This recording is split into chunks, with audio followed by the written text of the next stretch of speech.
Hey there everyone, AJ back again for the Mighty Gluestick channel. I Smurf videos about Dungeons & Dragons lore full-time and have a collection of hundreds of monster ecology and strategy videos on my channel. If you like what I do, please consider smurfing as I upload at least twice a week. So, today, a little homebrew. I grew up with Smurfs when they were very popular. Collectible plastic figurines were everywhere and the cartoon was on TV. I had a few of them, given away with purchases of petrol at gas stations and with McDonald's Happy Meals and so on. There is probably an archaeologically significant layer of Smurf toys that will be dug up in the future, in the distant future, and possibly they'll theorize that there was some sort of Smurf cult. Who knows? Recently, on the YouTube community tab for this channel, just for fun, I posted a realistic bit of artwork I found online of a mushroomy looking Smurf, and I think from the shadows of the nose and the little whiskers on the top lip, a lot of people can see a very feline aspect to the face as well. I didn't pick it up at first, but after that I was like, oh yeah, I can see that. There are also some very confused people who seriously wondered if this was some sort of official D&D Smurf. It totally isn't. I was just goofing around. But since this is kind of a Fae week, and because a lot of people ask for a video on them, let's talk about D&D Smurfs.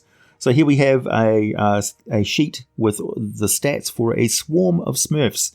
And after observing their behavior in the cartoon, I decided that they probably don't use weapons per se, but they would certainly swarm over and entangle somebody and then put them to sleep using some sort of a mushroom puff bag.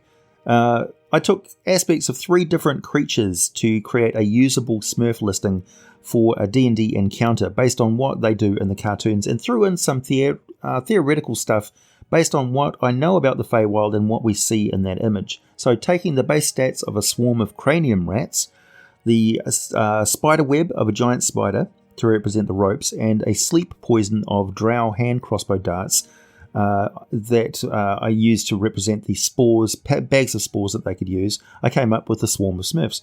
Standing no more than 3 apples high, the Smurfs have long occupied an enchanted woodland valley deep in the Feywild, essentially tiny Fey myconids. They appear to mimic the original appearance of the Quicklings before they became cursed with their infamous speed. The Smurfs have bright blue and creamy white skin, which looks very much like they are wearing white trousers with a hole for their short tails, and a white hat in the style of a Phrygian or Liberty cap, which is actually the telltale cap and gills, revealing their myconid fungal nature. Like most myconids of the prime material plane, they have a central sovereign figure, known as the Papa Smurf.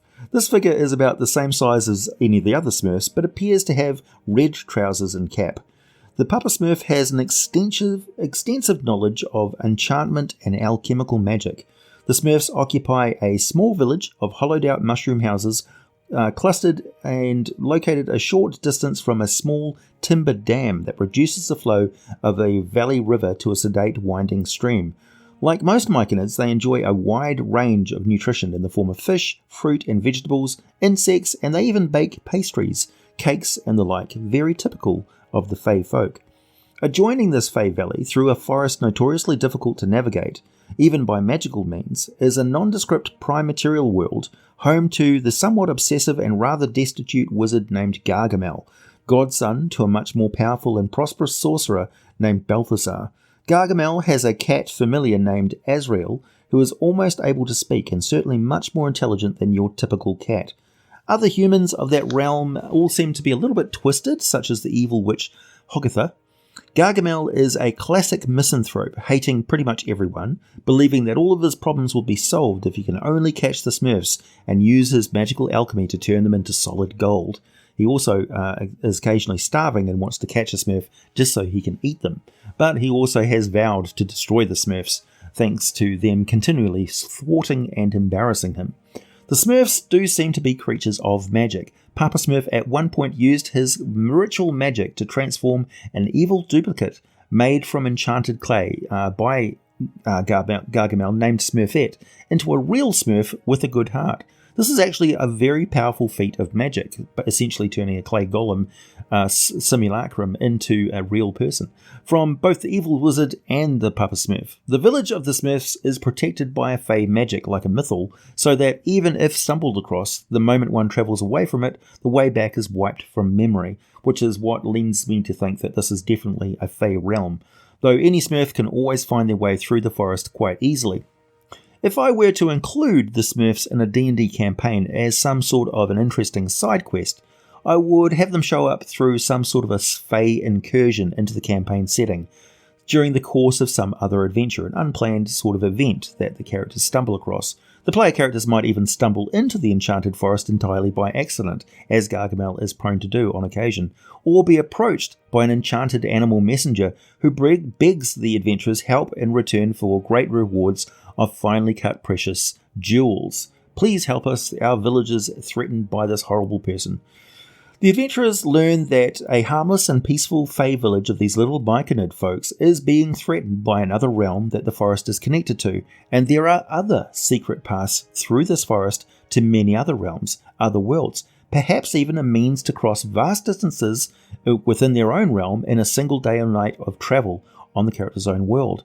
The dark realm of evil sorcerers, wizards, and witches may in fact be a prime material world that has some closer connection to the Shadowfell, or be rich in dark magical power due to the wide propagation of wizardry and the frequent visitation of fiendish powers, as the many spellcasters seek easy paths to magical might through pacts and so on within Gargamel's world, a world where magic is both far more common but also much more dangerous and overly damaging to the world itself, resulting in increasing desolation and pockets of lavish extravagance for those who have the most magical power, while those without are left in ragged poverty.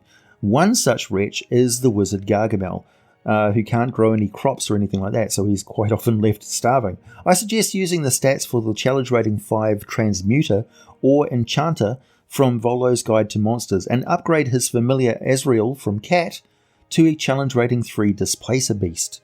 To add an extra bit of spice, have any of the Gargamel's lesser spells available to him in the form of magical potions he has concocted within his rundown stone keep and his magical cauldron, so that if they do defeat him, the player characters can actually grab some of those potions and have ready access to some of his spells.